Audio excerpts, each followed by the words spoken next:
Katika pitapita zangu nimekutana na story inayohusiana na dadake Diamond Platinum, Esma Platinum. Huyu tunaweza tukamuita pia wifi yake na Zuchu. Sasa mmoja kati ya maneno ambayo watu wengi sana wanazungumza kwamba inakuwaje Esma kama ana ukaribu sana na Tanasha Donna ambaye ni naweza nikasema ni ex wa Diamond Platinum au tuseme mzazi mwenza na Diamond Platinum. Nadhani hapo itakuwa imekaa poa sana. Sasa mimi nataka niliweke sawa. Najua kuna wengine mnaweza mkanihoji kwamba wewe ni nani unataka waiweke sawa. Mimi kama msemaji, Esma mkumbuke kwamba yeye ni dada, tena sio dada kwamba kadada kadogo ka Diamond Platinum, hapana. Ni dada mkubwa kabisa wa Diamond Platinum ambaye pia anaweza akakabidhiwa majukumu ya kifamilia kwamba Esma fanya 1 2 3. Diamond Platinum ana mtoto na Tanasha.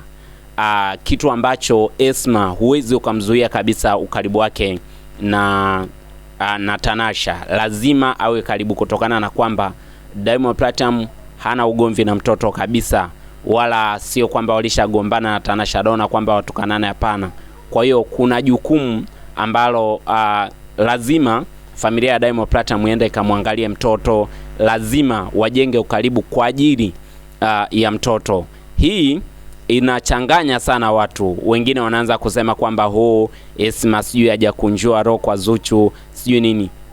Hayo maneno mnaleta ni kama ugombanishi. Diamond Platinum ana familia pale Kenya, hawezi akasema aondoke yeye aende kwa Tanasha. Hiyo ndio italeta maneno zaidi, na mtakao kuuza maneno ni nyewe wenyewe wa Tanzania. Kwa hiyo kuna umuhimu wa kutumia familia yake ambao ni akina Esma kwenda kuhakiki mtoto pale yuko vipi, kama kuna mahitaji lazima wao wayafikishe, sio Diamond Platinum. Diamond Platinum, Esma, Zuchu wako kitu kimoja, isipokuwa nyie kuna vitu ambavyo mnaforce, yani mnatamani kuwaona Esma na Zuchu kila siku wako pamoja. Mkumbuke Esma ni moja kati ya mtu ambaye ana majukumu mengi sana, mengi. Ninavyosema mengi, yule ni mfanyabiashara. Mfanyabiashara siku zote huwezi ukamkuta eti siku amekaa bwana nataka leo nikashinda na Zuchu, kitu ambacho ni ngumu. Lakini pia Zuchu ni mwanamuziki, mtu ambaye ana majukumu mengi sana sana. Kwa hiyo kuna muda hata wale kukutana ni bahati tu.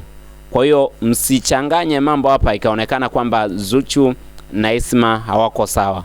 Wale ni familia, watakuwa kitu kimoja, na labda tu Mungu aamue.